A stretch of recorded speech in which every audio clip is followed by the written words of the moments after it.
Mesdames, Messieurs, c'est aujourd'hui le jour de conclure ce cours sur la notion de limite que nous avons suivi dans les multiples directions qu'il nous a proposées, qu'il nous a offert. C'était un peu une arborescence.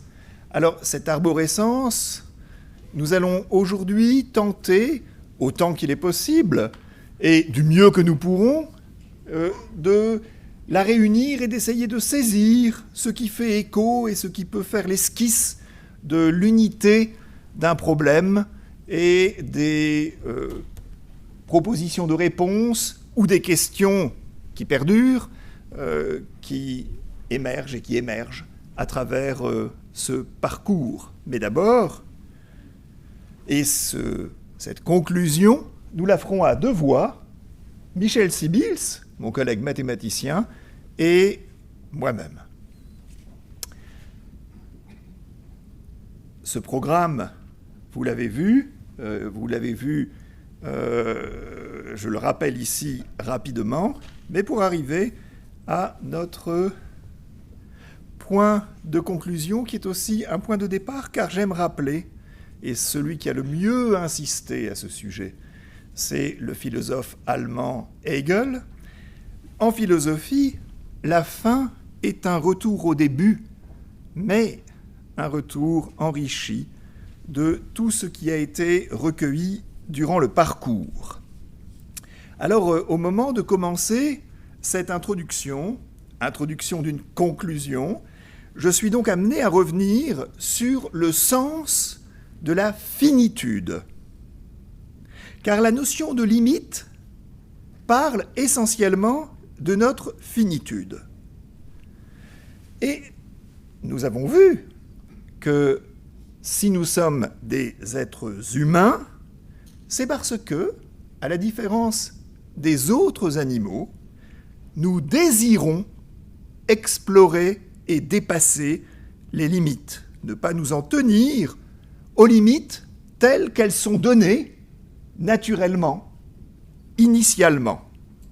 Et cela, c'est très bien. C'est très bien au sens où c'est très bon pour nous parce que c'est la raison pour laquelle nous sommes des êtres capables de progresser et de ne pas répéter toujours la même chose comme les autres animaux enfermés dans leur cercle de vie limité. En fait, pour qu'il y ait de véritables changements dans le monde animal, il faut en général l'apparition d'une nouvelle espèce. Nous sommes l'espèce qui se transforme de l'intérieur. En revanche, là où nous nous trompons, c'est quand nous prétendons pouvoir abolir la limite, toutes les limites. Dans les 20 premières années du XXIe siècle, rappelez-vous, c'est pas si vieux, mais ça a l'air lointain, tellement il s'est passé de choses depuis 2020. Mais rappelez-vous, dans les 20 premières années du XXIe siècle, certains l'avaient réellement pensé.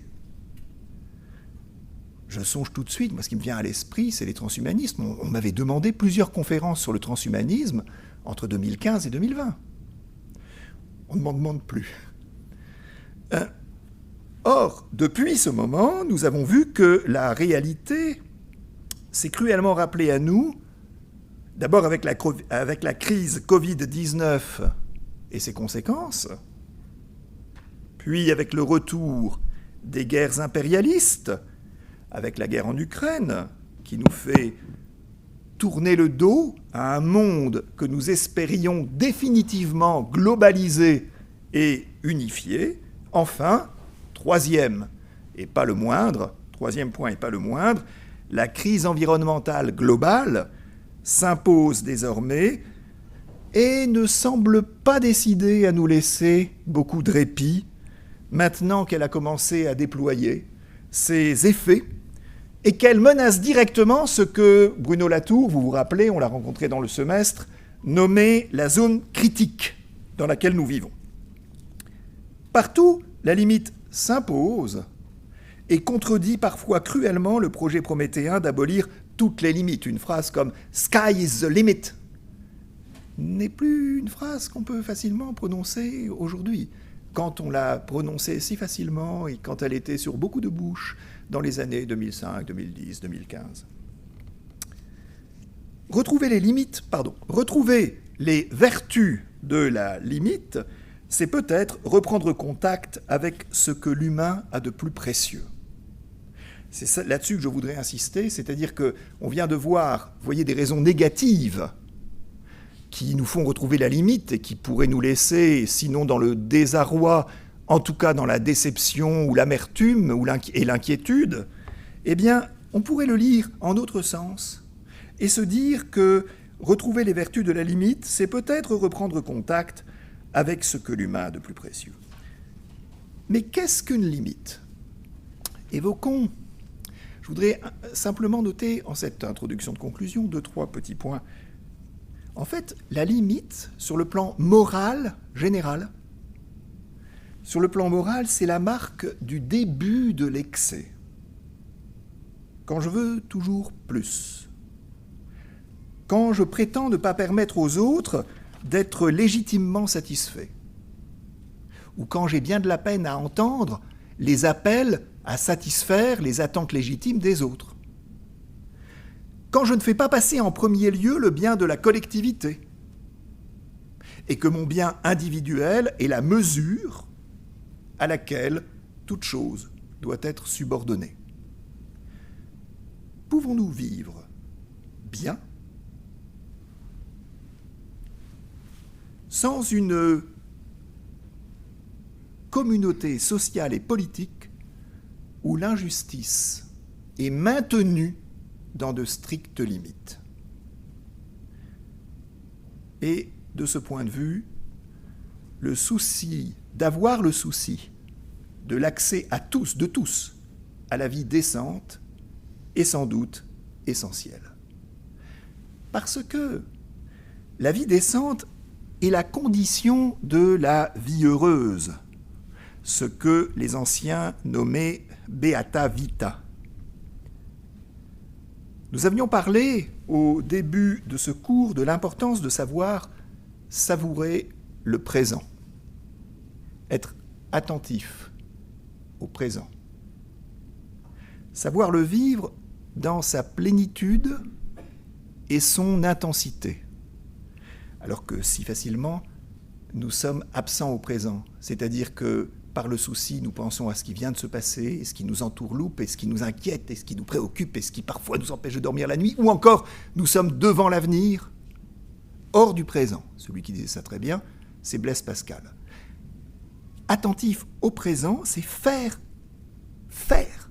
attention. La capacité d'attention est le contraire du survol, le contraire de, vous savez, crawler sur TikTok. Entrer dans les choses, ou plutôt, plus exactement, laisser les choses nous imprégner, donner le temps aux choses pour qu'elles nous imprégner du réel qui nous entoure, ce que l'on appelait l'aptitude à la contemplation. Et je ne fais pas ici appel à la plus haute mystique, je dis simplement contempler une peinture, contempler un beau paysage, contempler un visage.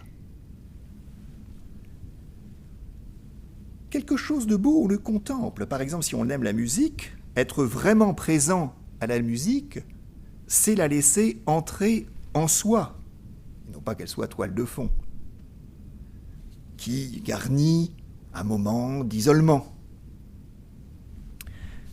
Cette aptitude à savourer le présent est probablement une condition essentielle du bonheur. Et les plus sages parmi les êtres humains sont peut-être ceux qui savent savourer le présent tel qu'il se donne, et même, et c'est pour ça que j'ai dit les plus sages parmi les êtres humains, le présent tel qu'il se donne, et peut-être même, pour les plus sages, quel qu'il soit. Cela n'est pas donné à tous, mais il est donné à tous, de au moins pouvoir être attentif à ce en quoi et par quoi nous nous sentons bien, ne pas passer à côté de ce par quoi et en quoi nous nous sentons bien. Et en éthique, cela signifie, on appelle cela savoir se tenir au centre de sa toile. Celui qui a donné cette image, qui est fort belle, savoir se tenir au centre de sa toile, c'est Jean-Jacques Rousseau, dans l'Émile. Reconnaître que c'est là, dans des limites données, que peut s'éprouver toute la saveur de la vie. Bref, il n'est pas nécessaire de rêver en permanence au dépassement des limites. Toutes et tous les astrophysiciennes et astrophysiciens avertis savent que la recherche de la vie dans des exoplanètes ne signifie pas du tout, loin de là, que si on découvre de la vie, on entrera en contact avec elle. Ça, nous, on rêve de ça. Et en fait, ce rêve spontané est une erreur spontanée. Ils savent au contraire que le contact sera fort probablement toujours impossible, et cela ne les décourage pas. Pourquoi ?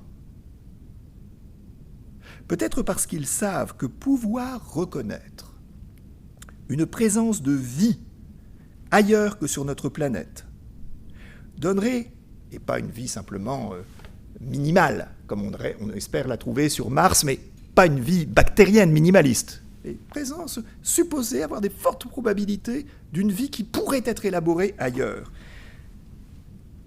nous donnerait la joie de savoir que nous ne sommes pas seuls dans l'univers, certes, mais aussi la joie de savoir que nous ne sommes pas le centre de toute vie, mais que nous sommes peut-être comme une section dans un orchestre qui réunit, vous savez, la section d'orchestre qui réunit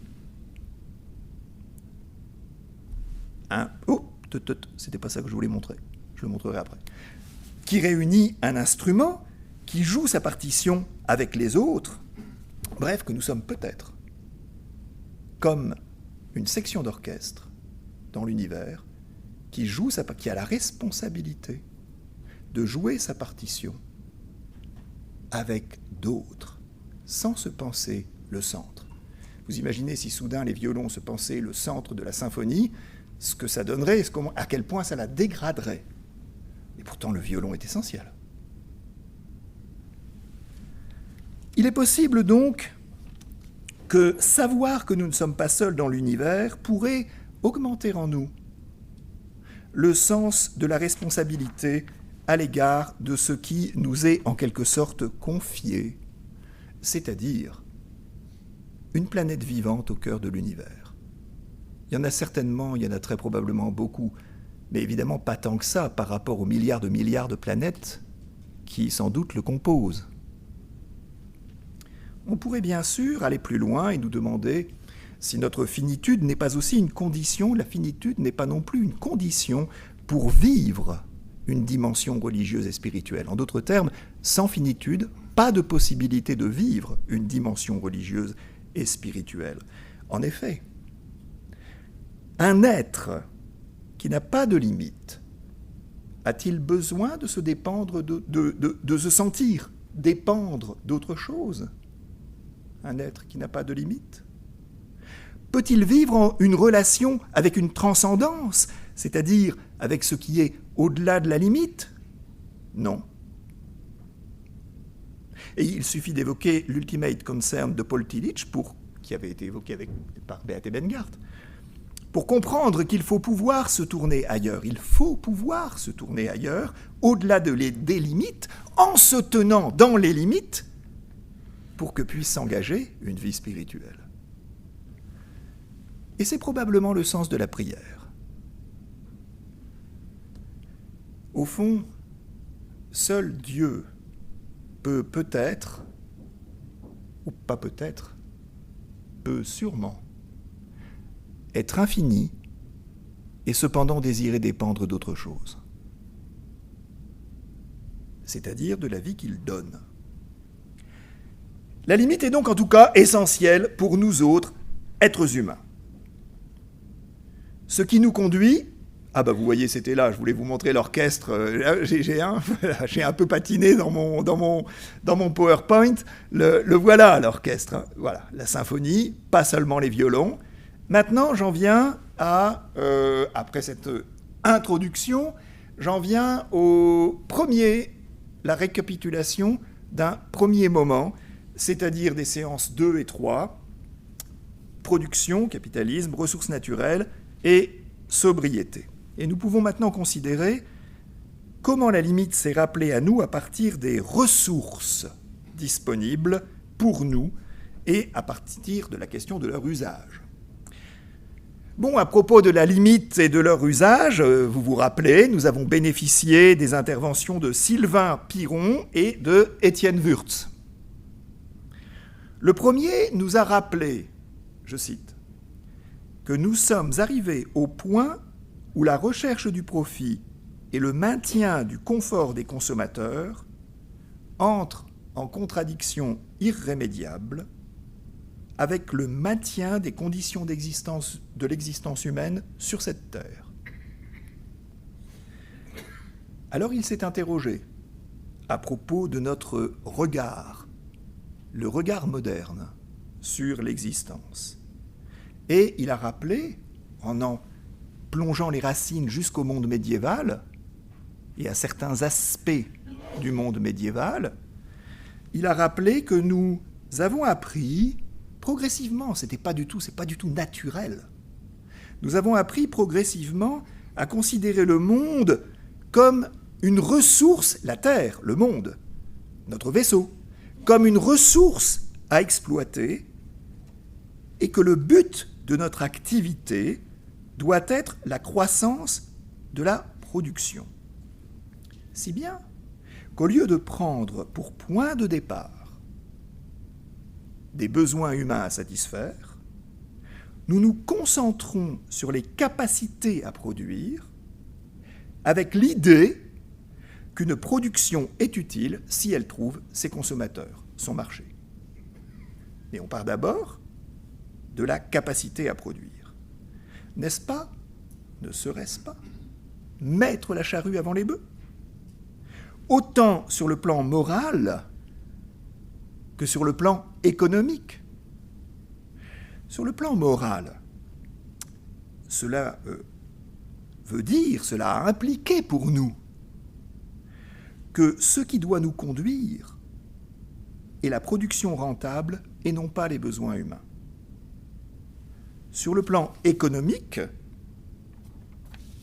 cela a voulu dire que l'on pense que le profit à tirer d'une activité doit passer avant les conséquences externes de cette activité. Or, les conséquences externes de notre activité tous azimuts sont la dégradation incontestable de l'environnement. Mais surtout, le plus grave encore, la menace sur les possibilités d'une vie humaine à venir. Ceux qui ont, dans ce même bâtiment en sous-sol, ceux qui ont entendu ou vu ou entendu Jean-Marc Jancovici s'exprimer dans notre université lors de la remise du prix Latsis, ont dû être surpris par, et c'était un des moments forts de la conférence, quand il nous a montré une carte de l'Europe il y a 20 000 ans, au moment de la dernière glaciation, et qu'il nous a rappelé qu'il y a 20 000 ans, la température était de 4 degrés en dessous, et le niveau des mers était 120 mètres en dessous. Il a fallu 10 000 ans pour que nous connaissions, pour que vienne l'Europe hospitalière, tempérée, très agréable à vivre, que nous connaissons. Il y a 20 000 ans, il y avait à peu près 100 000 sapiens sapiens qui pouvaient arpenter l'Europe parce que c'était, pour ainsi dire, impraticable. 10 000 ans, réchauffement de 4 degrés. 200 ans, possible et probable réchauffement de 4 degrés. Comment on fait? Comment peut faire l'ensemble du vivant, le monde vivant, pour s'adapter à un maelstrom que serait en 200 ans le réchauffement de 4 degrés. Alors, nous sommes donc effectivement devant le risque considérable d'une impossibilité pour les espèces vivantes et les milieux naturels de s'adapter aussi vite, ce qui s'appelle, depuis une quinzaine d'années, devoir affronter l'Anthropocène. Il est clair qu'il est indispensable donc de nous rapporter autrement aux ressources. Et à ce sujet, Étienne Wurtz nous a présenté les possibilités ouvertes par les énergies renouvelables. Ça, c'était ce que je voulais passer. Vous voyez, là, franchement, je ne suis pas synchrone avec mon propre PPM, mon propre PowerPoint. Ce que je voulais vous montrer, donc c'est cela. Et là, on arrive ici, on nous rattrape. Il est clair qu'il est indispensable de nous rapporter autrement aux ressources. Et à ce sujet, Étienne Wurtz nous a présenté les possibilités ouvertes, en particulier du côté des panneaux solaires, en particulier de ce côté-là, parce que les progrès, il est vrai que les progrès ces 20 dernières années ont été extraordinaires, fulgurants.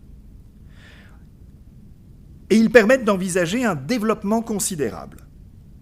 On pourrait parler bien sûr également du développement de l'éolien, bien qu'il rencontre plus de difficultés. Mais on peut parler, à juste titre, et c'est très important, le développement de l'éolien.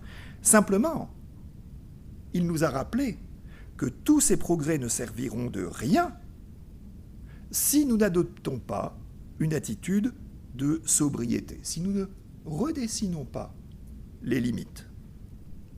Pour l'instant, pour l'heure présente, dans la production d'énergie mondiale, l'éolien et le solaire viennent s'ajouter aux productions d'énergie fossile sans les faire diminuer. Donc, sans s'y substituer. C'est simplement une part de la croissance qui n'aura pas été faite par des énergies fossiles. Par conséquent, c'est une baisse de l'augmentation. Or, rien ne sera possible si nous n'adoptons pas un autre rapport à la consommation. On voit aux dernières évolutions de la COP28 que les pays commencent à comprendre ou à se résoudre à l'importance de faire autrement qu'en utilisant toujours davantage d'énergie fossile. Alors, la question devient, saurons-nous limiter drastiquement leur usage pendant qu'il en est encore temps ? L'inquiétude est bien sûr qu'à l'heure où nous parlons, et c'est ça le vrai motif, le profond motif d'inquiétude, c'est qu'à l'heure où nous parlons, le pic de la production des 3 grandes énergies fossiles prises ensemble, charbon, pétrole, gaz, n'a pas encore été atteint. Et que donc, l'année prochaine, le monde extraira du sous-sol plus d'énergie fossile qu'il n'en a jamais extrait. Les engagements sont pris. Les tiendrons-nous avant la limite ? Et sur ces questions, reconnaissons-le, cette notion de limite est vraiment centrale. Mais la question des limites ne concerne pas seulement la planète, n'est-ce pas Michel ? Et le rapport que nous entretenons avec elle, elle concerne aussi rien moins que l'univers. Et là, Michel, je te laisse la parole. Merci.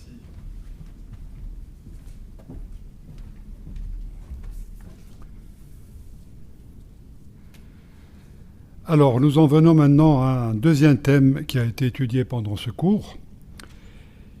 Il s'agit de ce que nous pourrions intituler l'immensité de l'univers et la petitesse de l'humain. Alors, je commencerai par une brève récapitulation. En fait, il y a 2 intervenants qui ont contribué. La première, c'est Anne Verham, du département d'astronomie de l'université. Elle a interrogé l'univers dans le cadre des limites de la nature et je retiendrai quelques points de son exposé. D'abord, c'est qu'il y a une limite observationnelle donnée par la vitesse de la lumière, qui est une constante physique infranchissable et qui établit l'existence de ce que l'on appelle un horizon cosmologique. Ensuite, il y a une limitation temporelle. L'univers n'est pas éternel ni immuable, avec l'existence d'un début attesté par le phénomène d'expansion, les théories du Big Bang, de la matière noire, de l'énergie sombre, mais qui reste malgré tout encore inconnu et pas observé. Par contre, il n'y a pas de limitation spatiale. Nous ne savons pas en fait si l'univers est fini ou infini, mais on sait qu'il est immense. C'est-à-dire qu'il est plus grand de ce que l'on peut observer.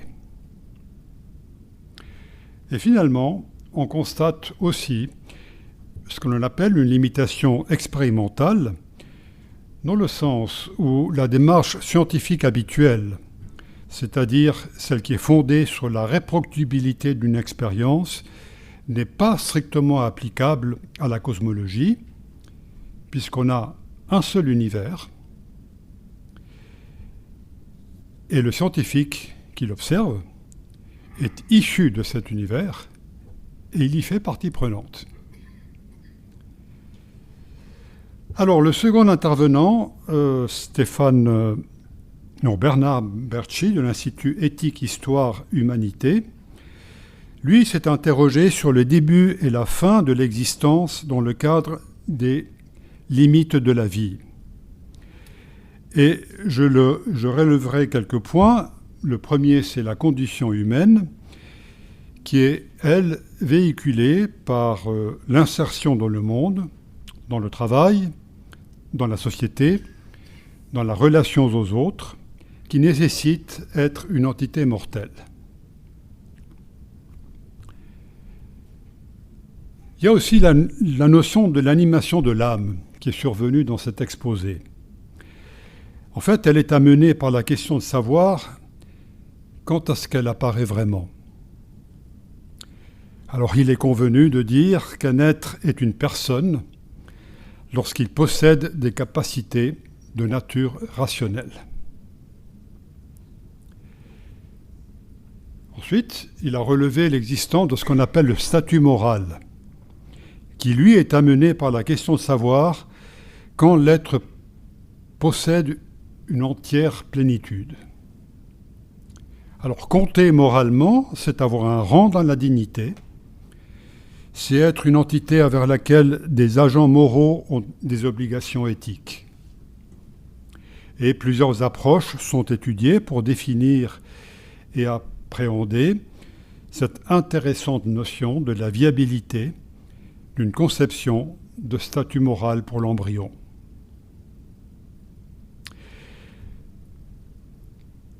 Dans le cadre d'une éthique de la vie et d'une éthique de la mort, la mortalité est souvent perçue comme une limite qui est un mal en regard avec le bien de la vitalité. Réussir sa vie, c'est aussi réussir sa mort. Et cela en adéquation avec différentes gestions, des gestions logiques, des gestions existentielles, par la sagesse, par la confiance. Et évidemment, il a fait la liste des questionnements actuels qui sont posés sur l'euthanasie et aussi sur le statut du cadavre vis-à-vis du corps de la personne morte. Alors je terminerai cette brève récapitulation avec deux brèves considérations plus personnelles, et elles sont issues de la pensée d'un mathématicien qui apprécie la réflexion de ces thèmes qui sont abordés dans ses cours. La première de ces considérations concerne ce que j'appelle la démarche de modélisation. Alors je m'explique. Donc chacun des cours que je viens d'évoquer sont issus des sciences dites naturelles, pour le premier, et des sciences dites humaines, pour le second. Alors de mon côté, les mathématiciens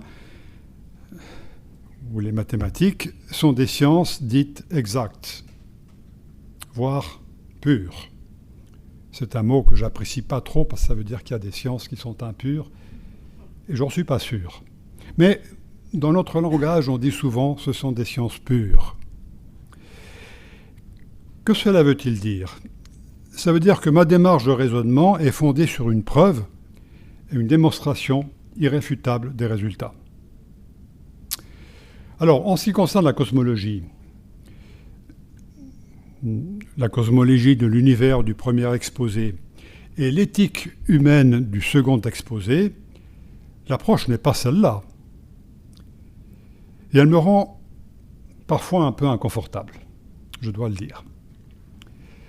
Il me semble que beaucoup des raisonnements sont fondés sur la confection de modèles cosmologiques ou sociétaux, certainement raisonnables et très intelligemment établis, mais qui ne peuvent pas, et peut-être qui ne doivent pas, être prouvés par la logique rationnelle des sciences exactes.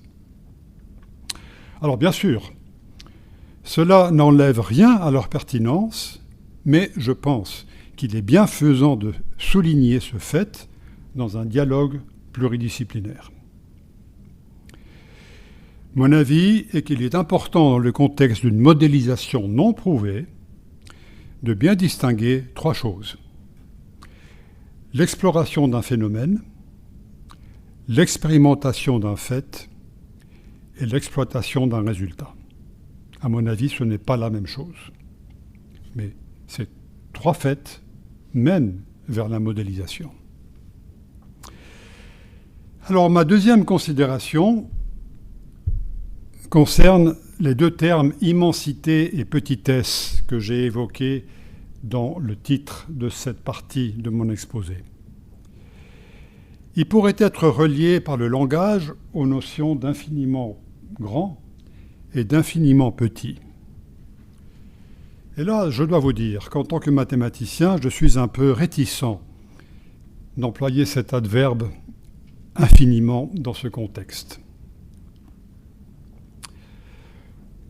Et là, on en a débattu ensemble lors d'une conversation théologico-scientifique. Vous voyez, l'infini en mathématiques est une notion très précise, qui a été inventée et définie rigoureusement pour mener à bien ce que l'on appelle le calcul des limites et l'étude des cas d'indétermination. Son utilisation est très cadrée par le respect des règles très rigoureuses. Alors, il ne m'est pas possible ici d'expliquer en détail le concept de l'infini mathématique, mais je pense que l'expression immensité de l'univers est mieux adaptée au contexte qui nous intéresse. D'autre part, la notion d'infiniment petit, en science, elle est plutôt réservée au monde de la mécanique quantique et des particules élémentaires que l'on étudie au CERN. L'expression petitesse de l'humain n'est bien sûr pas dégradante à mes yeux. Elle ne signifie pas une bassesse de la condition humaine par rapport à la nature. De mon point de vue, ce serait trop insignifiant de dire que l'humain est infiniment petit. D'ailleurs, cet être humain n'est pas si petit que cela. Si on se réfère au verset de ce psaume qui dit ceci, « Qu'est-ce donc l'homme pour que tu penses à lui ? L'être pour que tu t'en soucies. Tu l'as fait de peu inférieur à Dieu, tu le couronnes de gloire et d'éclat, tu le fais régner sur les œuvres de tes mains, tu as tout mis sous ses pieds. » Donc, d'après ce texte, c'est donc que l'homme possède en soi une grandeur qui est bien certaine, puisque Dieu s'intéresse à lui, et que, comme le dit le psaume, il a été fait de peu inférieur à Dieu, et que tout a été mis sous ses pieds. Alors, pour conclure cette petite partie de la conclusion, je reprends une des illustrations qui accompagnait le titre de mon intervention. Vous voyez de quoi il s'agit. En la regardant, j'ai beaucoup de peine à dire que le Petit Prince de Saint-Exupéry, sur sa planète, est infiniment petit. Il a pour lui la poésie et la grandeur de sa curiosité, puisque, à côté de sa rose, il observe avec son télescope. pour découvrir et comprendre ce qui arrive tout autour. Et cela, c'est vraiment une immensité humaine, d'être curieux pour comprendre ce qui arrive autour. Alors sur ce, je cède la parole de nouveau à Guylain,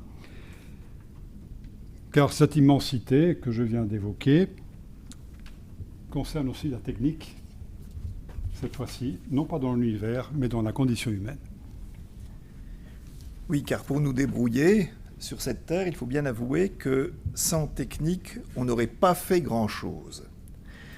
Et nous allons voir maintenant, donc, rappeler deux interventions, celle de Jacques Ellul et celle de Fernand Salzmann celle de Fernand Salzmann à propos de Jacques Ellul, et celle de François Fleuret à propos de l'intelligence artificielle, sous le titre « Technique, limite de la condition humaine et liberté ». Les deux cours consacrés à la technique ont permis de considérer à la fois le côté théorique et pratique. Théorique, quand on considère la contribution apportée par Fernand Salzmann à propos de la pensée de Jacques Ellul. Pratique, quand on considère l'apport de François Fleuret sur les derniers développements de l'intelligence artificielle. Ellul a sans doute eu le grand mérite de penser, dans la francophonie au XXe siècle, le rapport de notre humanité à la technique. Certes, et je le disais en reprenant la parole, il n'y aurait pas d'humanité sans technique. D'ailleurs, le roi Gourand a bien montré que sans la technique, qui commence déjà avec notre main, c'est tout un symbole, qui est comme une pince, le pouce peut s'opposer aux autres doigts, et c'est notre caractéristique. Notre espèce n'aurait pas été viable parce qu'elle n'est pas équipée de ce dont sont équipées les autres espèces animales. D'ailleurs, soit dit en passant, on n'a pas assez remarqué que si Robinson Crusoe survit seul sur son île, c'est grâce aux caisses d'outils qu'il a retrouvées sur la plage quelque temps après le naufrage. Si vous relisez le roman de Daniel Defoe, vous verrez ce détail qui n'en est pas un, qui est central. Mais la technique a changé de nature le jour où s'est constitué un immense système d'outils à fabriquer des outils, et qu'elle s'est immiscée progressivement dans tous les aspects de nos vies, chacun de nos actes, vraiment, sans même que nous y pensions, et pénétrée de technique, nous dit Ellul. Et surtout, elle a contribué à changer notre rapport au monde en investissant le sens sur les moyens plutôt que sur les fins. Car la technique a fait entrer au cœur de notre pensée l'idée que l'important dans l'agir est la vitesse, l'efficacité et l'effectivité de l'action. En fait, vitesse, efficacité, effectivité sont régulièrement plus importants que l'action elle-même. Le temps est loin où le philosophe Alain pouvait dire, je cite, « Le journal nous annonce que le train Paris-Rouen mettra 24 minutes de moins à accomplir son parcours à compter du mois prochain. » C'était en 1909. « Tout le monde admire, écrit-il, ou s'émeut du temps gagné. Personne ne se demande plus, mais à quelle fin est-il nécessaire de gagner ce temps ? La technique nous commande. Tout ce qu'elle peut faire, il faut le faire, parce que cela donne plus de puissance d'agir à l'être humain. Mais la question du sens de l'humain, c'est-à-dire la question « qu'est-ce qu'il vaut la peine que je fasse de ma vie et dans ma vie ?» Cette question est petit à petit oubliée et remisée au bénéfice de la préoccupation de faire plus et mieux. Et finalement, le plus et le mieux suffisent à répondre à la question du sens. Ça a du sens, puisque j'en fais plus et je le réalise mieux. L'être humain est ainsi absorbé dans la logique technique, si bien que la liberté, à laquelle Ellul articule directement la foi chrétienne, on l'a vu, s'exprime dans la conversion à l'égard de la puissance, dans l'inauguration de ce qu'il appelle, rappelez-vous, le cours donné par Fernand, l'éthique de la non-puissance. Citons Ellul. Choisir de ne pas exercer de domination, d'efficacité, choisir de ne pas se lancer vers la réussite. Bon, alors on pourrait dire d'accord, donc on est convié au renoncement. Est-ce seulement et purement et simplement un renoncement? N'est-ce pas aussi bien l'attitude d'attention qui permet de nous tourner vers le qualitatif? Nous sommes obsédés par le quantitatif. Que faisons-nous du qualitatif? Quantité et qualité sont deux catégories fondamentales de la pensée et de la vie humaine. Tous les jours, nous pensons à la quantité. Si à la sortie, vous tombez sur un prospectus pour des magasins, vous verrez qu'on dira « Nous faisons une promotion pour Noël sur des prix moins chers. Nous avons plus de produits. Faites vite, parce qu'autrement après, il y en aura moins. » Avant même que la question de savoir « Mais de quoi s'agit-il ?» le point important, c'est de dire « C'est moins, c'est plus, c'est moins, c'est plus. »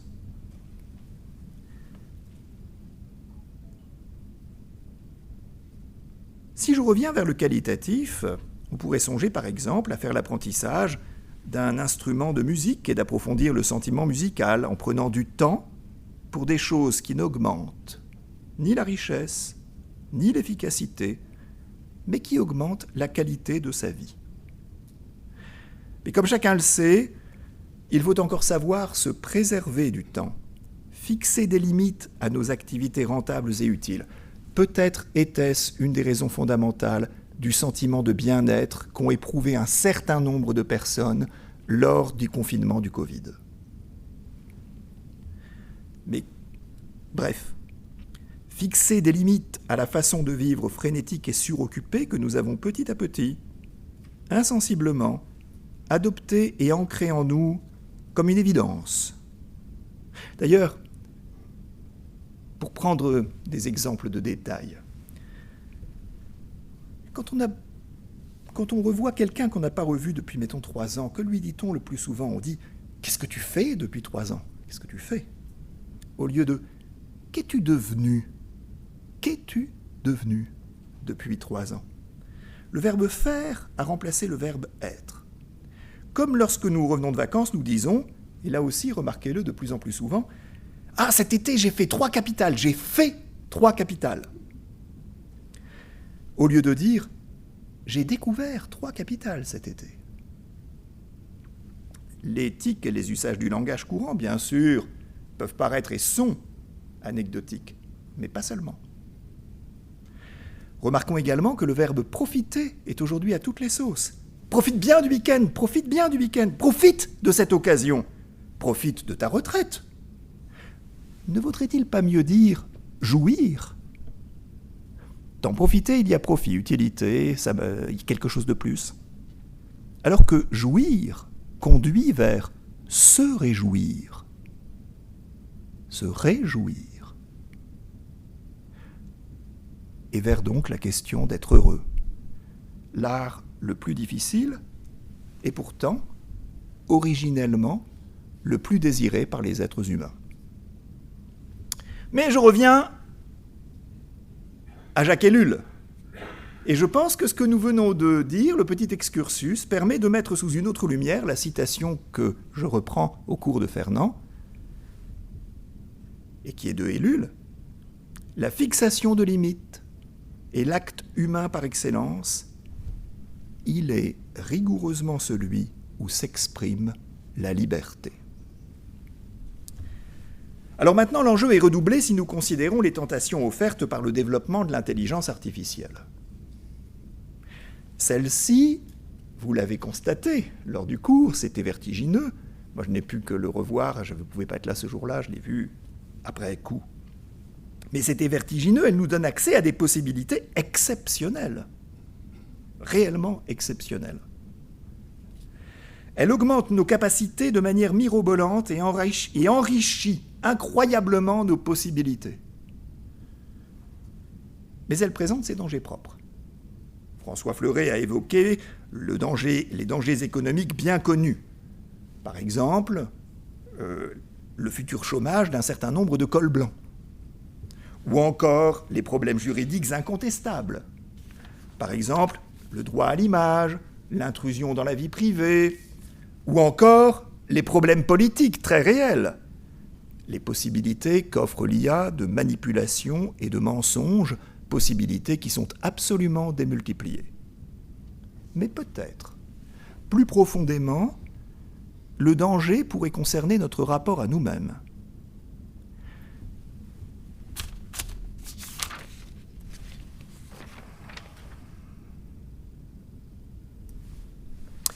L'IA, l'intelligence artificielle, sera-t-elle un soutien de notre intelligence ou une substitution ? Quand on sait l'importance de la paresse, qu'on n'étudie jamais assez, quand on sait l'importance de la paresse dans la réalité biologique humaine, et pas seulement humaine, on peut prendre au sérieux cette question. Autre question. L'intelligence artificielle nous volera-t-elle nos vies ? Par exemple, en se laissant absorber 2, 3, 4, 5, 6, 7 heures par les écrans ? Ou nous permettra-t-elle de les vivre mieux ? La question est importante et elle implique directement la question des limites. Et en effet, les jeunes utilisateurs des médias sociaux le savent bien. J'ai interrogé longuement mes 3 fils à ce sujet et leur conclusions étaient extrêmement intéressantes. Elles étaient très nettes, mais on peut aussi bien sûr lire un bon nombre d'études qui sont publiées aujourd'hui. La question des limites est centrale. Quelles limites vais-je poser à mon recours à ces médias ? Comment saurais-je les poser sans renoncer à leur usage ? On sait, nous savons tous, que la réponse chinoise pour protéger la jeunesse est la méthode d'autorité. Un moins de 18 ans n'a pas droit à plus de quelques heures par semaine de réseaux sociaux et la reconnaissance faciale est utilisée sans vergogne pour s'en assurer et contrôler. Saurons-nous trouver une limite, une pratique de la limite qui soit suscitée par la liberté plutôt que l'autorité externe. Voilà, sans doute, un enjeu. Mais il y a d'autres limites qui, elles, nous rapprochent de la théologie, et ce sera peut-être un paradoxe, mais j'en appelle à Michel.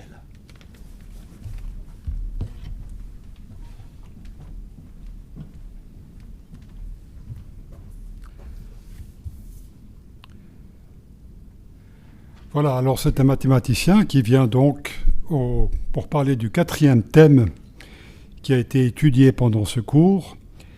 Il s'agit de ce qui peut être intitulé « Religion, croyance et foi chez l'être humain ».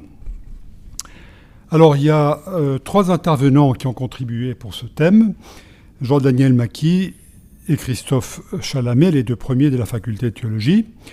Ils se sont mutuellement épaulés pour nous décrire l'ouverture du religieux dans le judaïsme et le christianisme en regard des limites de la vie et de la mortalité. Alors, j'ai choisi de souligner quelques points de leur exposé. Tout d'abord, pour le judaïsme, la saveur de la vie est due à sa limitation. Et dans le monde judéo-israélite ancien, la mort n'est pas un anéantissement total de l'individu, et j'ai appris que la nefesh quitte l'individu et perdure pour rejoindre un séjour des morts. Survient alors la problématique, toujours dans le judaïsme ancien, du contact avec les morts et de comment leur faire mémoire.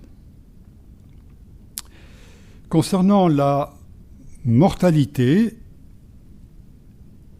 de nombreux textes anciens pensent la condition humaine de l'Antiquité comme étant à la fois un drame, à cause des limites précisément, et aussi une épopée magnifique grâce à l'acceptation des limites dont Gila a parlé dans l'introduction. Finalement, toujours dans le judaïsme, la résurrection et le destin heureux, il y a de très rares textes anciens qui y font allusion en mentionnant un destin de mortalité qui n'est pas inéluctable.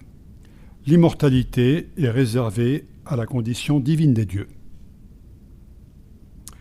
Alors ensuite, pour le christianisme, Christophe Chalamet, je retiens rapidement les choses qui me paraissent essentielles. Tout d'abord, il assume la vision hébraïque de la vie humaine limitée. La mort est la fin de la vie, mais elle n'est pas la fin de toute relation. Dieu peut restaurer ce que la mort détruit, la relation de Dieu à sa création perdure.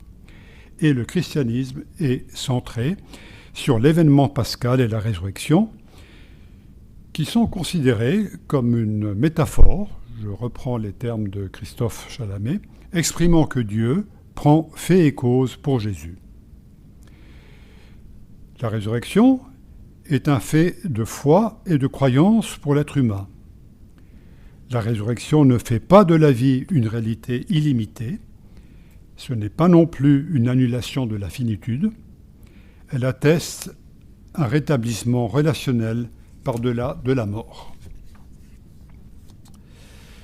Alors, la troisième intervenante, il s'agit de Beate Bengard, aussi de la faculté de théologie, qui a donc questionné la foi par rapport à la notion de frontière dans le cadre du sujet intitulé « Limites et pensée ». Elle a brossé à cet égard une analyse de l'attitude du théologien Paul Tillich, et je mettrai ici en exergue 2 points. D'abord, une relation intéressante entre foi et culture. La foi n'est pas comprise comme la croyance qu'une chose est vraie, c'est important pour les mathématiciens, mais signifie être ultimement concerné en relation avec le monde. Et il n'y a pas d'incompatibilité entre l'acte de foi et le doute. Le doute fait partie du risque de la foi. Ensuite, il y a une forte relation, chez Tillich, entre foi et courage. La foi absolue est une situation à la frontière des possibilités humaines. En fait, la foi est cette frontière. Elle est le courage en dehors de toute sécurité des mots et des concepts. Il y a eu cette expression que Beate a exprimée. C'est une foi sans nom, sans église, sans culte et sans théologie. Une foi à l'état pur, une foi absolue. Et finalement, elle a évoqué le concept de nouvelle naissance au travers des idées de la théologienne Grace Janssen, que je ne connaissais pas, qui verrait la natalité remplacer la mortalité comme paradigme des chrétiens désireux d'affronter les limites. Alors maintenant, je pose mon regard de mathématicien sur toutes ces questions. C'est la technique que j'ai prise pour cette conclusion. Je constate et après, j'essaye de penser avec ma rationalité mathématique. Mais malgré tout, je resterai ici, dans le champ de l'humain, dans sa dimension d'ouverture au religieux et de l'expression de sa croyance. Ainsi, je distingue nettement la foi de la religion. Et à cet égard, je mentionne deux écueils pour le croyant. Celui d'une foi irréfléchie et celui d'une réflexion incroyante. Vous constatez que je fais ici intervenir la pensée rationnelle si chère à la pensée mathématique. De mon point de vue, la raison, le doute et la sagesse forment une trilogie qui entoure et accompagne la foi. Elles s'épaulent mutuellement, elles s'entraident, se renforcent, se corrigent et se limitent solidairement. Sinon, la foi deviendrait folie et aveuglement. Sinon, la foi pourrait tomber dans la dérive du fanatisme, du sectarisme, de l'intégrisme et aussi du créationnisme. En fait, qu'est-ce que la foi ? Moi, j'ai trouvé une bonne définition. Je l'ai trouvée dans la Bible. Elle est dans l'Épître aux Hébreux. Je la lis parce qu'elle me plaît beaucoup en tant que scientifique. La foi est une ferme assurance des choses qu'on espère, une démonstration de celles qu'on ne voit pas. C'est par la foi que nous reconnaissons que l'univers a été formé par la parole de Dieu, en sorte que ce qu'on voit n'a pas été fait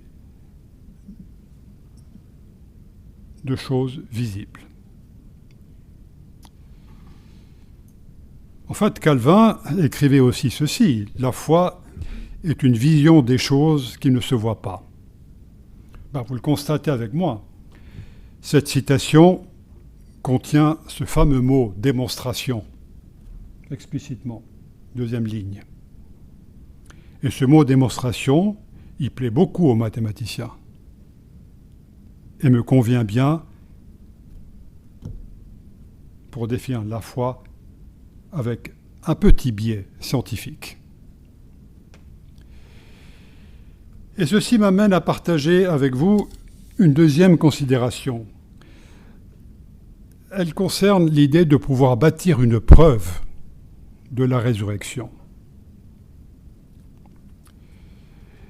En fait, l'exposé de Christophe Chalamet m'a permis d'assouvir ma rigueur mathématique en affirmant sans état d'âme qu'il est absurde de vouloir démontrer le fait de la résurrection du Christ.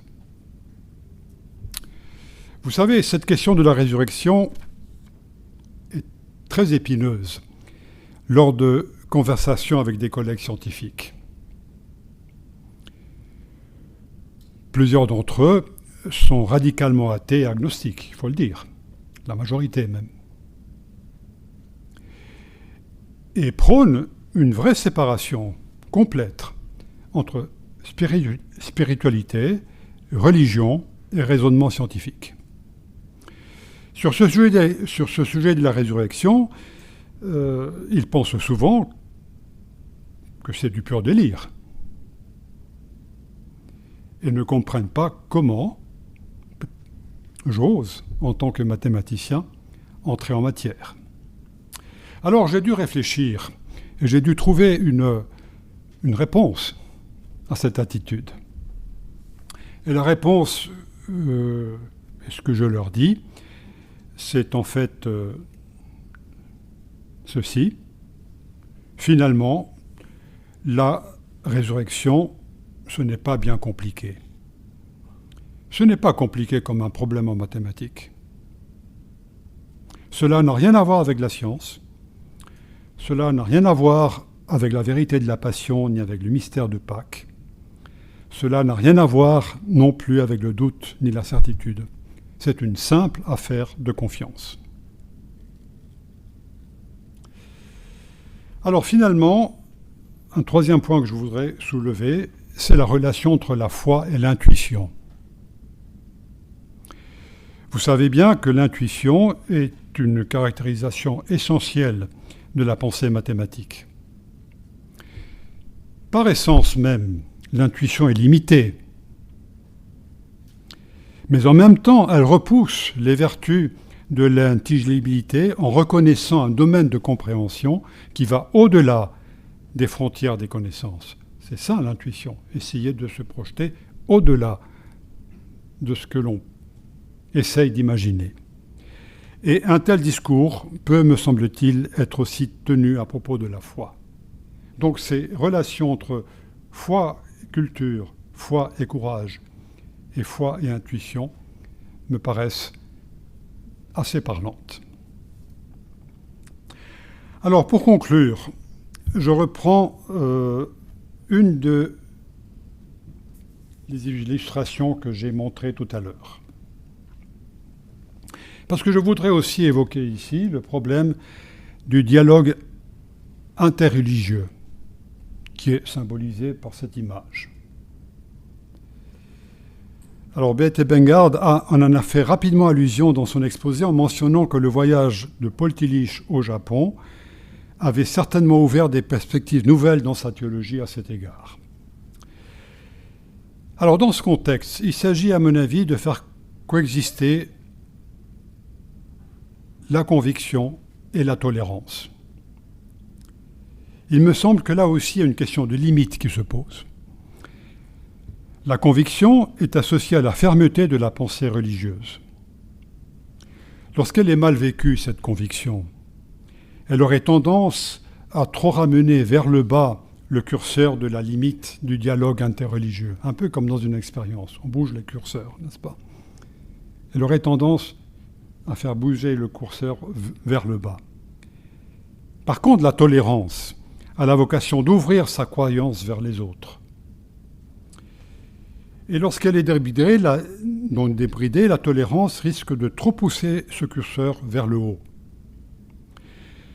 Une bonne attitude écuménique, me semble-t-il, résulte sans doute d'une salutaire tension entre ces deux situations qui permettent d'ajuster un curseur comme le fait un expérimentateur devant un phénomène qu'il essaye de bien appréhender.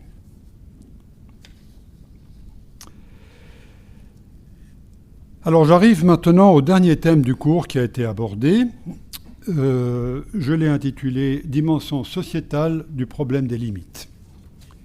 Alors il y a une intervention de Sevan Garibian, de la faculté de droit, elle prévoyait traiter le domaine de la justice.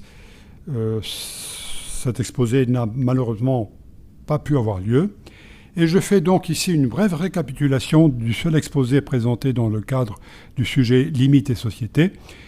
C'est Michel Grandjean, de la faculté de théologie, qui nous a offert un parcours historique plongé dans la notion de frontière.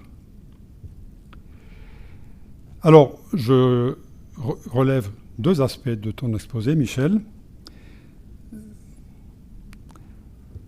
D'abord, la frontière n'est jamais une entité naturelle authentique. Elle est issue d'une ligne de front. Elle est pourvue d'un sens de l'insolite et aussi parfois d'un sens de l'humour. Et la logique dite floue remplace la logique classique dans son paradigme d'étude. Et il est impossible de dessiner la frontière de concepts qui sont trop vastes, comme ceux d'une Église universelle ou du monde écuménique. Ensuite, la frontière est une construction de l'esprit humain. Une construction venant des sociétés, des équilibres politiques et militaires, et elle n'a jamais un caractère sacré. Tu as cité Anne-Laure Zary et Paul Ricoeur, et ils nous ont convaincus qu'une frontière occupe l'espace d'une métaphore et que de ce fait, c'est une limite qui nous donne à penser. Alors là aussi, je vais avoir un regard de mathématicien par rapport à cette question des frontières. Ma première remarque, c'est que l'écoute de cet exposé sur l'histoire des frontières m'a évoqué la théorie des ensembles mathématiques qui sont munis de bords et de bordures. Ce sont des notions très parlantes que l'on définit précisément en topologie pour caractériser les concepts d'ensemble borné, c'est-à-dire limité, ou non borné, d'ensemble ouvert ou d'ensemble fermé. Alors, les mathématiciens jonglent souvent avec les dimensions des courbes et les adhérences pour découvrir des bordures compliquées. Et souvent, la prise en compte du bord dans un problème est primordiale pour simplifier des calculs que l'on ne saurait faire autrement. Bien sûr, ici, la signification d'une frontière est une chose totalement différente. Mais de mon point de vue, il est toujours plaisant et utile d'encore une fois pouvoir mettre en place des ponts, fussent-ils sémantiques, qui favorisent un dialogue interreligieux et confronter la signification des concepts que les uns et les autres emploient de façon peut-être différente, avec les mêmes mots. La seconde considération concerne la logique floue et le concept de frontière. Alors Michel, tu m'as interpellé pendant ton exposé en me demandant de me prononcer sur la logique floue, donc je vais le faire. Je vais me prononcer sur ce terme de logique floue. Et je dirais ceci. Je dirais que cette logique floue pourrait être éclairée en remarquant que parfois le mathématicien se dit qu'il vaut mieux être vaguement juste que précisément faux. Ça veut dire quoi pour nous être vaguement juste? On le fait souvent, vaguement, hein? Mais ça veut dire que nous avons une tension quand on réfléchit. Une tension qui apparaît dans une confrontation entre une agréable conjecture et une irrémédiable erreur. Et donc, être vaguement juste nous permet d'avancer. Mais il ne faut pas rester tout le temps vaguement juste. Une fois pour toutes, il faut être carrément juste. Et la logique floue, c'est un peu ça, être vaguement juste. Mieux vaut être vaguement juste que précisément faux. Alors, pour conclure, je prends une des images que j'ai mis en exergue tout à l'heure, c'est celle-ci. On voit bien que, comme disait Michel, que la frontière est effectivement une construction humaine. Mais je dirais qu'un théorème mathématique fondé sur la logique formelle devrait pouvoir s'assurer que les lignes tracées par ces deux bonhommes, en sens inverse, ne sont pas floues et qu'elles se rejoignent bien, sans souci, pour finalement pouvoir coïncider exactement. Je ne suis pas certain qu'un point de vue sociétal et politique, souvent désordonné et soumis à beaucoup de perturbations, puisse aussi bien le garantir qu'un théorème mathématique fondé sur la logique formelle. Parce que la question de savoir si on coïncide n'est pas évidente quand on marche en sens inverse. Alors, j'arrive à la conclusion de la conclusion. Je n'ai pas appelé ça conclusion, parce que ça fait un peu trop conclusion de conclusion. J'ai appelé ça un épilogue. Et pour cela, je voudrais illustrer nos attitudes en regard du programme interdisciplinaire à ciel ouvert, sciences et spiritualité, de la faculté de théologie et de la Fondation Ultramar. Tout d'abord, si je pose la question, qu'est-ce que la science? Je dirais qu'on trouve facilement une réponse dans une déclaration de l'American Physical Society, où on lit ceci. Elle a été publiée, accessible sur Internet. La science est l'action systématique qui rassemble les connaissances sur l'univers en les organisant en les formulant dans des lois et des théories vérifiables. La science prolonge et enrichit nos vies.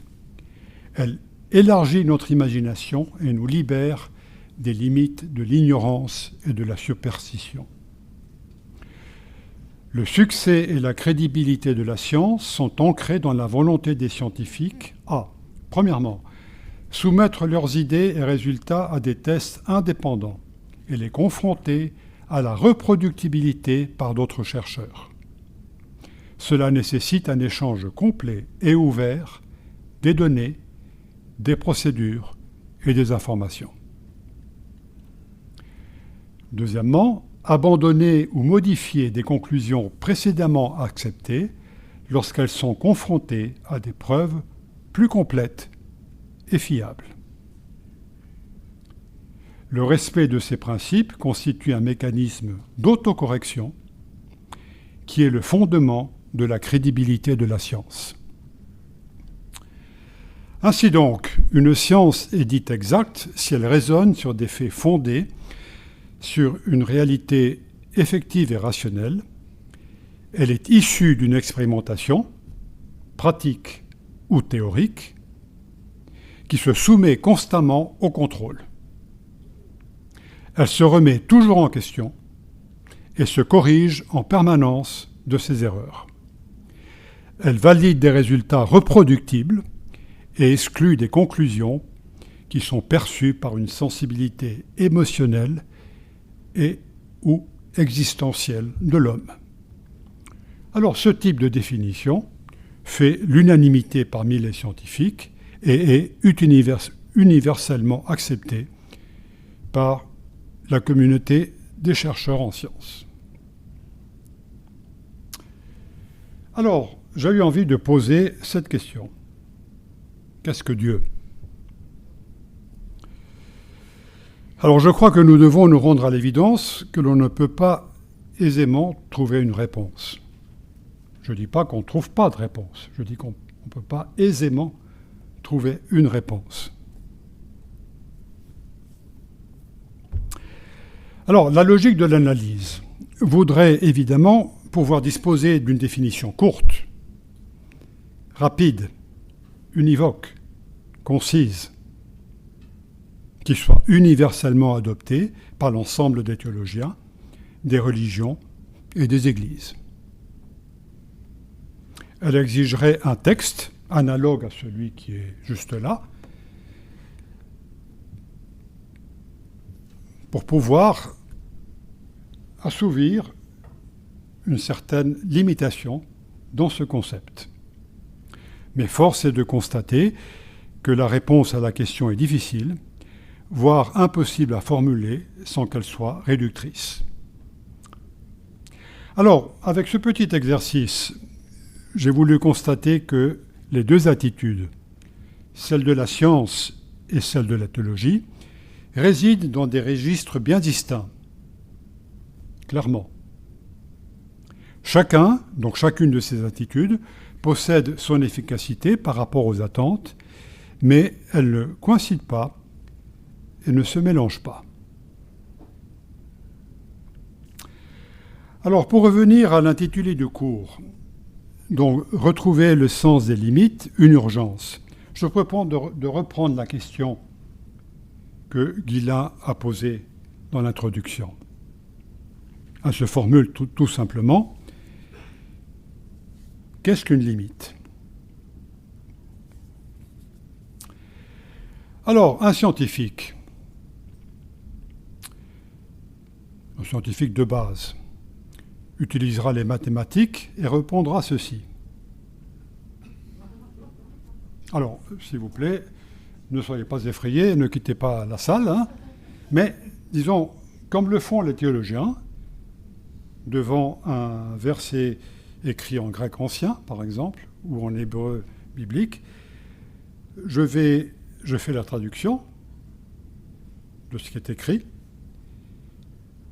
je fais presque l'exégèse de ce que vous voyez. Alors, je parle français maintenant. Sur f de r dans r, défini par x qui donne f de x, alors la limite de f de x lorsque x tend vers a est égal à L, où a est un nombre réel et L est un nombre réel, si pour tout epsilon strictement positif, il existe un delta qui est strictement positif, tel que la valeur absolue de x moins a est strictement positive et plus petite que delta, implique que la valeur absolue de f de x moins L est plus petite qu'epsilon.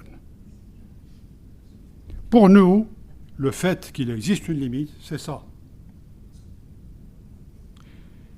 Et cette formule contient la signification précise de ce que l'on entend par se rapprocher d'une grandeur sans jamais l'atteindre. Et c'est ça la signification de la limite en mathématiques. Alors, je pense que vous avez certainement vu ceci lors de vos études de maturité. Évidemment, vous avez oublié parce que vous ne vivez pas avec.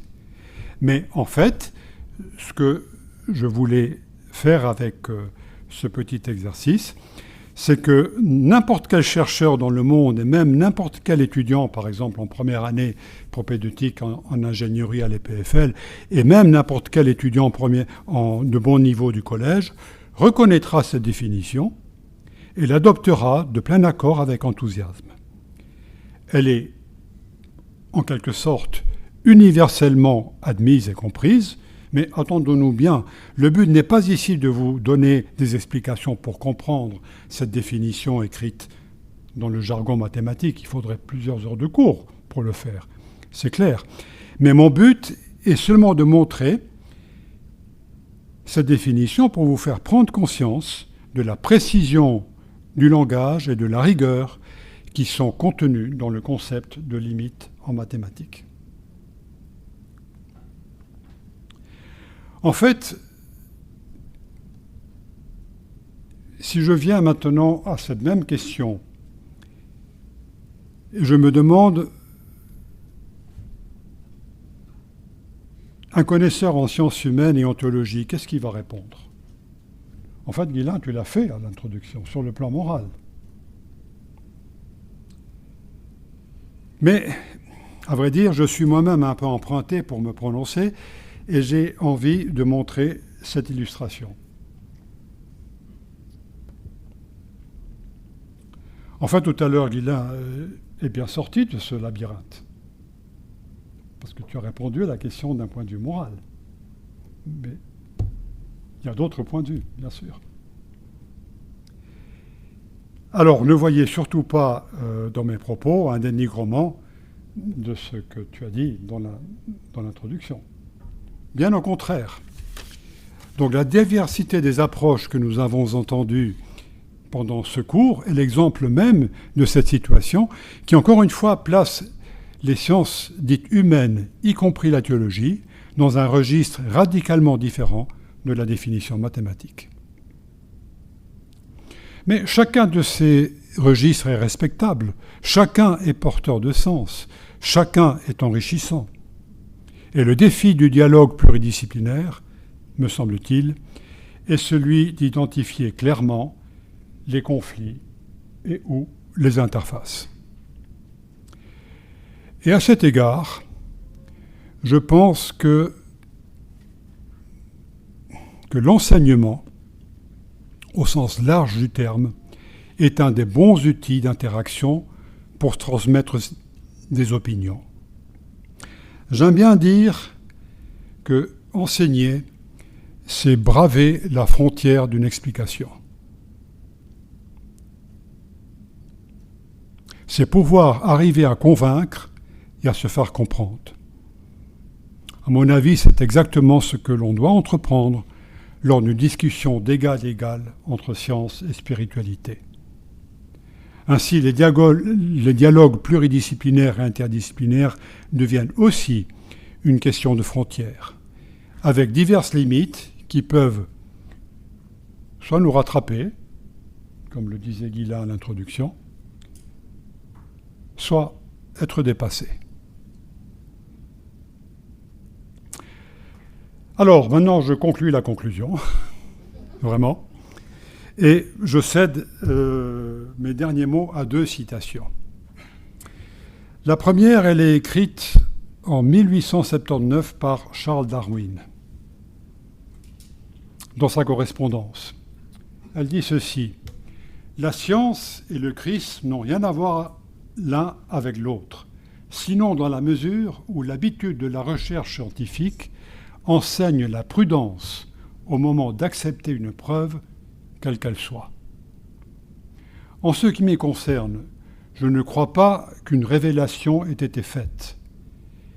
Mais dans mes plus extrêmes fluctuations, je n'ai jamais été un athée. Je n'ai jamais nié l'existence de Dieu. Toutefois, il faut se rappeler que la définition de ce que l'on entend par ce nom varie selon les personnes. »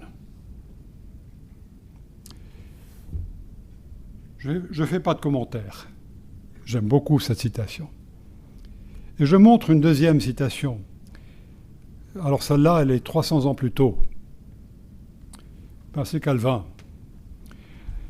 Dans un petit traité qui est assez méconnu, qui s'appelle L'avertissement contre l'astrologie et autres curiosités qui règnent aujourd'hui dans le monde. Jean Calvin a écrit ceci: « Nulle bonne science n'est répugnante à la crainte de Dieu, ni à la doctrine qui nous donne pour nous mener en la vie éternelle, moyennant que nous ne mettions point la charrue devant les bœufs. » Et tu as mentionné ceci, Mila, dans ton introduction. C'est-à-dire que nous ayons cette prudence de nous servir des arts astronomiques en passant par ce monde pour tendre toujours au royaume céleste. Darwin et Calvin parlent tous les deux de prudence. Alors, ces deux citations avec ces deux portraits que j'ai montrés sont à mon avis très parlantes. Chacun, donc Darwin, le scientifique, assis à son bureau, et Calvin, le théologien, debout dans son cabinet de travail, mènent une réflexion constructive. Chacun se situe dans des registres carrément distincts, des époques complètement différentes, mais des registres intellectuels complètement distincts. Aucun des deux ne renie le socle de sa pensée. Mais tous les deux évoquent avec respect et même admiration la discipline de l'autre. Darwin évoque le Christ et Dieu. Calvin évoque la science et les arts astronomiques. À mon avis, c'est un précieux message qui nous est donné dans cette magnifique aventure qui est le dialogue pluridisciplinaire que l'on mène dans ce programme. Voilà, je vous remercie.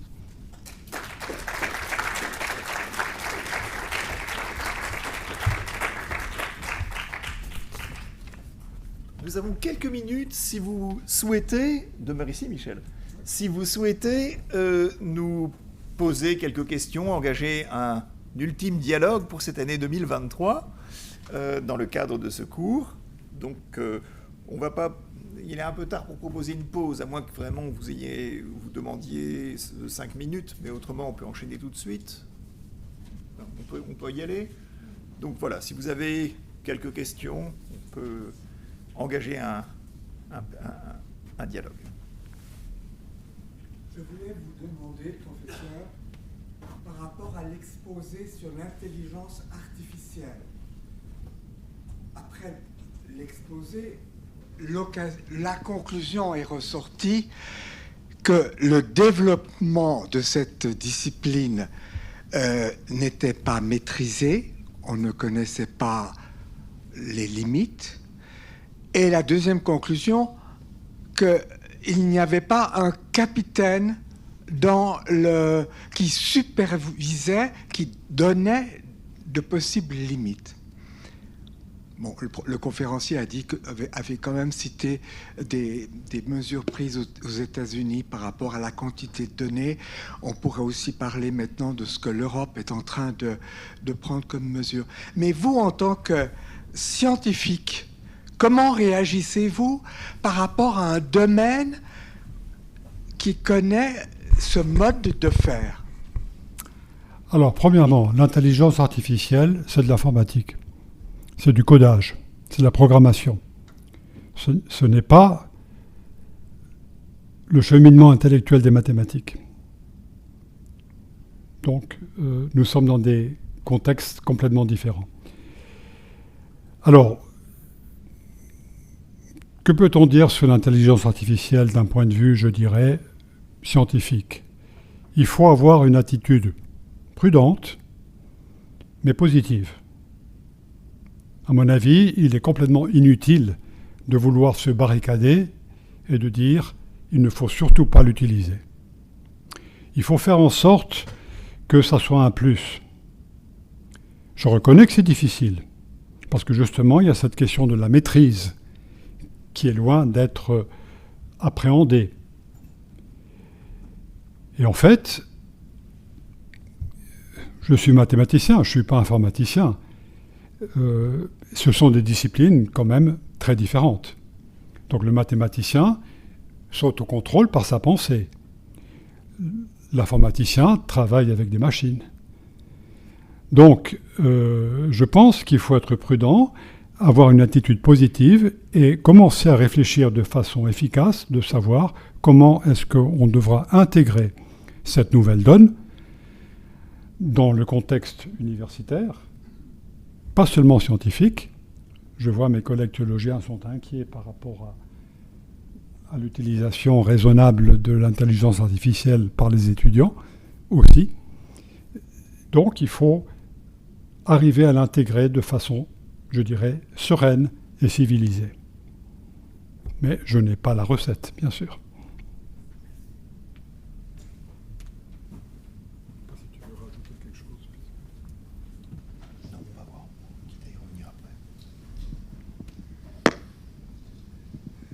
Merci pour tous ces exposés et pour ces conclusions qui font un parcours tout à fait passionnant sur ce qu'on a fait. Mais pour moi, il y a quand même une limite qu'on n'a jamais questionnée, c'est-à-dire le statut de qui parle de la limite. On a toujours parlé à partir quand même d'une centralité et le plus souvent à partir d'un homme blanc rationnel qui évolue dans un monde dualiste entre le sujet et l'objet, entre la nature et la culture, etc. On n'a jamais remis en question ces prémices-là. Et il me semble qu'il serait quand même capital aujourd'hui, avec la crise écologique qu'on vit, de revisiter ces prémices, ces fondements et ce paradigme dans lequel on fonctionne, si on veut une véritable métanoïa. Et je pense que là, des penseurs comme Philippe Descola ou Arthur Escobar ou le théologien Victor Westhehle pourraient nous aider. Merci. Je pense que vous avez tout à fait raison. Alors on parle toujours des limites de l'intérieur, c'est-à-dire qu'en fait, ce sont des êtres limités qui parlent des limites. On ne peut pas en parler en supervision, c'est-à-dire que d'ailleurs ce serait du point de vue de Dieu, celles et ceux qui parlent de limites sont eux-mêmes pris dans les limites, mais font l'expérience de la limite et du désir de les limiter, en eux et autour d'eux. Alors maintenant, sur les questions géopolitiques et mondiales, des relations entre les peuples, les nations, les formes, les mises en forme de civilisation, puisque tout de même on n'est pas dans une homogénéité radicale, et c'est heureux. Alors là, effectivement, on a peu abordé le sujet. On l'a abordé surtout au début. On l'a abordé avec Sylvain Piron. Je pense qu'on l'a abordé avec Sylvain Piron, en particulier, où il était question de la façon dont le développement exponentiel de la civilisation industrielle et technique s'est organisé et souvent imposant un rôle passif à ceux qui n'avaient pas les moyens, ou plutôt qui étaient en position de recevoir les produits du développement technique, en d'autres termes, des investissements pour produire des usines, des manières, des façons d'organiser un marché, etc., qui ne venaient pas d'eux, et on ne les interrogeait pas, parce que dans les années 30, 40, 60, 80 du XXe siècle, c'était une évidence. Ça a commencé à ne plus l'être, déjà, grosso modo, après la Seconde Guerre mondiale, mais pas avant. et peut-être 20 ans après la seconde, dans les années 60, que ça a commencé à vraiment être mis en cause, contesté assez radicalement. Si bien qu'aujourd'hui, en revanche, dans ces questions d'écologie, ce dont on discute dans un autre cours, qui est un cours de master avec des étudiants sur face à la crise environnementale, quelles éthiques pour aujourd'hui. Eh bien là, dans ce cours, on a beaucoup discuté justement sur la façon dont les différentes sociétés se rapportent les unes aux autres au sein de la crise globale environnementale que nous vivons. Et là, on a vu qu'on pouvait, enfin les étudiants et les étudiantes ont eu l'occasion d'insister, de reconnaître et d'insister sur le fait qu'on ne devait pas voir seulement la question de la crise environnementale comme il est nécessaire de faire en sorte qu'il y ait des fonds pour que ceux qui en pâtissent le plus et ont le moins de moyens pour faire face puissent y faire face. Donc, de rechef, et c'est très bien, l'idée que là où il y a de la puissance et des fonds, on transfère. Mais il y a une autre idée qui émergeait, et une idée extrêmement intéressante, qui est, il y a peut-être des manières d'être au monde, dans des sociétés africaines, dans des sociétés d'Amérique du Sud, dans des sociétés extrême-orientales, qui sont beaucoup plus compatibles et qui ont beaucoup à nous apprendre sur un habiter le monde viable. Et de là, on pourrait parfois procéder de manière inversée, c'est-à-dire se dire que peut-être que demain, dans 10 ans, dans 20 ans, dans 30 ans, il y aura un certain nombre de choses que nous apprendrons d'autres lieux de société, de culture, et dans une certaine mesure de civilisation. Je dis dans une certaine mesure parce que la modernité a tout de même consisté, il n'y a plus une radicale différence de civilisation comme il y en avait jusqu'au, on va dire, fin du 19e, début 20e. Mais il y a quand même il n'y a plus de radicales différences, mais il y a quand même des différences. Et bref, l'Occident n'a pas tout ratiboisé.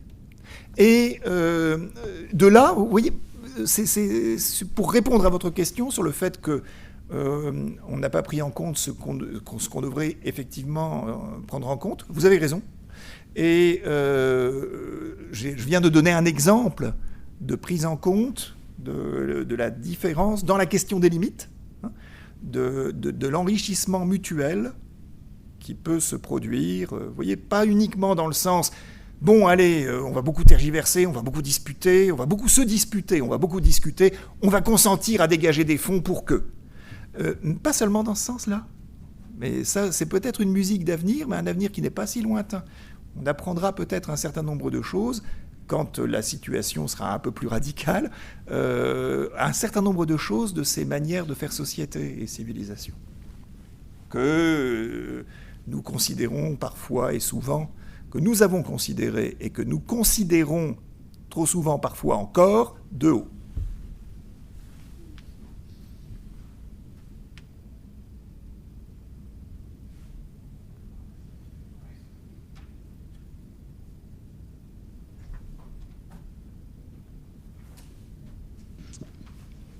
Alors, moi, j'ai une petite...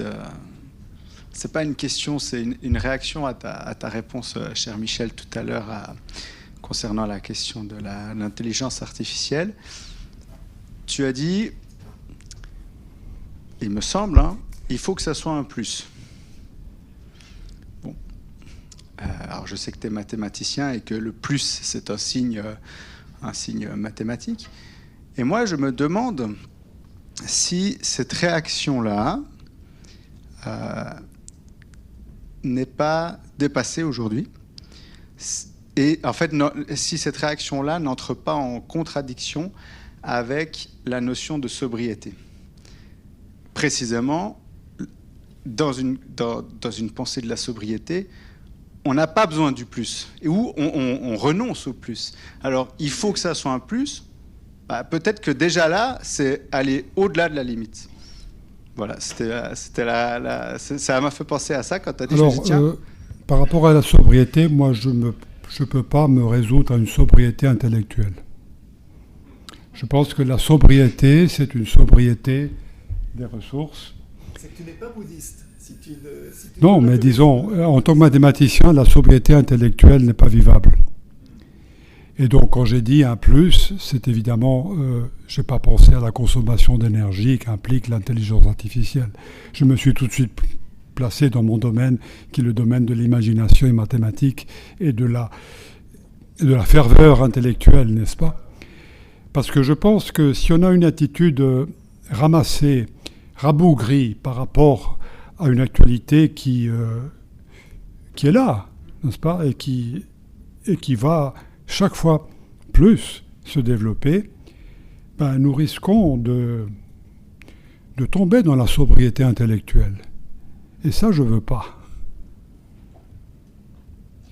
N'est-ce pas ? Voilà. Alors, dans un autre registre, il y a peut-être une chose qui m'aurait intéressée. Je me demandais que dirait un psychiatre de nos structures de personnalité et comment on supporte ou qu'on ne supporte pas les limites selon la structure de personnalité. C'est quand même une dimension qui nous concerne tous, où que nous soyons d'ailleurs dans ce monde. C'est vrai. Alors, ça nous amène à un autre registre. Il eût fallu qu'on s'intéresse aux questions médicales, mais c'est très juste que selon les tempéraments, les caractères, les structures de personnalité, les limites sont extrêmement différentes. Et alors, elles peuvent varier beaucoup. De ce point de vue, peut-être, mais là vraiment je parle au débeauté, à la débeauté, peut-être que il y a deux voies, c'est-à-dire faire l'effort pour mieux se connaître soi-même, et donc avoir cette espèce de sens d'humilité que avait moins souvent, moi je pense à la génération de mes parents et au-delà, d'aller écouter un psychologue, une personne qui peut nous éclairer sur nous-mêmes, et puis également la connaissance de soi, par soi, mes connaissances éclairées. Et quand je dis ça, je songe à la vocation de la philosophie elle-même. Quand Socrate a voulu dire à ses juges quelle était la première mission et quel était le premier sens de la philosophie, il a évoqué la pitié de Delphes et il a évoqué le connais-toi toi-même. Et c'est une des choses qui nous manque le plus, parce que beaucoup de nos actions sont réalisées en nous, sans nous. C'est-à-dire que c'est bien nous qui les réalisons, mais sans du tout comprendre pourquoi nous les réalisons. L'effort de connaissance de soi-même permet, en saisissant un peu mieux ou un peu moins mal les raisons qui font que nous réagissons de telle ou telle manière, cela déjà est un début de prise, un début de changement. Déjà, on n'agit plus tout à fait pareil quand on a conscience des raisons pour lesquelles on agit, des raisons profondes pour lesquelles on agit. C'est pour ça que je crois que c'est une dimension très importante, parce que la connaissance de soi, mais aussi la connaissance d'autrui. Je trouve que beaucoup de personnes devraient être soucieuses d'avoir les rudiments de la connaissance d'autrui qui permet de comprendre dans la relation interpersonnelle quotidienne, avec les uns et les autres, comment varie et joue, comment fluctue la question des limites. On sait que, par exemple, l'attitude du misanthrope, l'attitude de celui qui dit « avec tous, j'ai le même comportement et je dis clairement la vérité parce que l'honneur de l'humanité, c'est de dire la vérité ». Eh bien, on sait que ça ne donne en général pas de bons résultats. Peut-être parce qu'on n'a pas conscience de la finitude humaine et de la nécessité de l'adaptation et des meilleurs effets qui sont produits par le fait de... Quand on a conscience qu'il faut ne pas aller avec chacun, pour se rendre à un point, par le même chemin, parce qu'on prend conscience des limites psychologiques de la relation interhumaine dans laquelle on est, à ce moment-là. Bien, quand on a conscience que ce n'est pas par le même chemin avec différentes personnes que l'on atteindra un certain point, on a déjà beaucoup gagné. Et aussi sur le plan qualitatif de sa vie personnelle.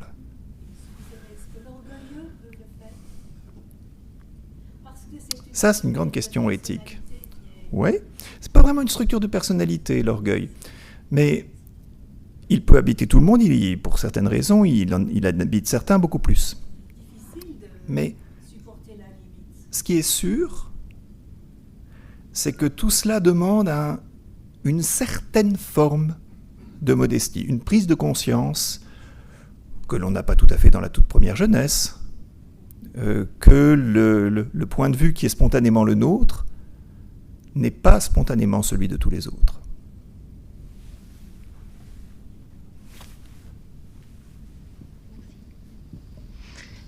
Alors merci déjà pour tout le cursus qui était passionnant. Je vais poser une question qui est floue. Vous avez donc parlé de logique floue. Je crois que ma question est un peu floue. Elle se rapporte à la définition mathématique que vous avez donnée de la limite. Si j'ai bien compris, vous avez à peu près textuellement dit cela, que la limite pour un mathématicien, c'était se rapprocher d'une grandeur sans jamais l'atteindre. Est-ce que j'ai bien compris ? Tout à fait, oui. C'est tout à fait ça. Je trouve cette définition magnifique et très poétique.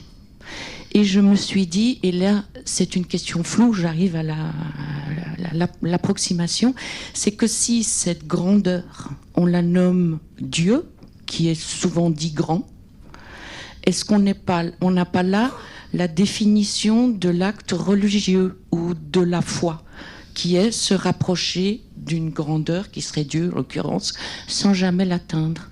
La foi, donc, qui repose sur la limite de la condition humaine, finalement. Bon, alors là, vous faites une analogie entre la formule et Dieu. Oui, un rapprochement, disons. C'est audacieux. Oui, peut-être. Peut-être que moi, en tant que mathématicien qui ai la foi, je serai plus prudent. Je peux vous dire l'endroit de cette formule où on voit que on s'approche d'une grandeur sans jamais l'atteindre, c'est ici. Ce qui ne me parle pas du tout. Non. Je fais exprès de vous le montrer. Pour vous dire que moi, je n'ai pas envie de dire que Dieu est là. Oui, mais... Alors, j'ai dit qu'il était peut-être quelque part. Michel, si on ne l'atteint jamais, parce que la métaphore qu'évoque Madame me semble assez intéressante, si vous êtes d'accord avec la façon dont je l'entends, c'est-à-dire que l'intérêt là-dedans, c'est qu'on tend à la limite sans jamais l'atteindre, par définition. Alors là, moi je dirais, c'est intéressant ce que vous dites, parce que précisément, Dieu, en tout cas, tant que nous sommes vivants, c'est, je ne dirais pas la grandeur, mais on peut employer ce mot par commodité, c'est la grandeur avec laquelle nous pouvons être en relation sans jamais l'atteindre ou le détenir. Si bien qu'il y a là quelque chose d'intéressant, on pourrait peut-être aller encore un peu plus loin en disant que peut-être que le point où le bas blesse un tout petit peu, c'est de dire Dieu, il est à la limite, mais la limite est encore dans le champ. Or, pour ma part, il me semble que le mystère de Dieu est d'être la présence d'un hors-champ dans le champ. Donc, Dieu étant... Alors, c'est tout simplement dire, autrement, l'idée, dire la chose suivante, que vous avez tous, ou du moins ceux qui ont suivi des catéchismes, entendu, Dieu a créé le monde, il est donc au-delà du monde, il est indépendamment du monde, il crée le monde parce qu'il veut le créer, et il entre en relation avec ce monde. Ça veut dire, Dieu est le hors-champ qui entre dans le champ. C'est une autre façon de le dire, si vous voulez. Là, alors. À ce moment-là, si tu parles de champ et hors-champ, on s'éloigne complètement de la notion de limite mathématique telle qu'elle est formulée et exprimée dans cette formule, n'est-ce pas? Parce qu'en fait, un mathématicien qui calcule une limite a ceci en tête. Ce symbole ici veut dire en français x tend vers A. Tendre vers A, ça veut dire se rapprocher sans jamais l'atteindre. C'est comme un précipice, hein, comme un enfant qui arrive à un précipice, ben on s'arrête juste avant. Et voyez-vous, mesdames, messieurs, nous avons atteint toutes les limites, y compris celles du cours, car à la porte, il y a des gens qui disent « Vous allez entrer dans l'illimité ». Bonne soirée.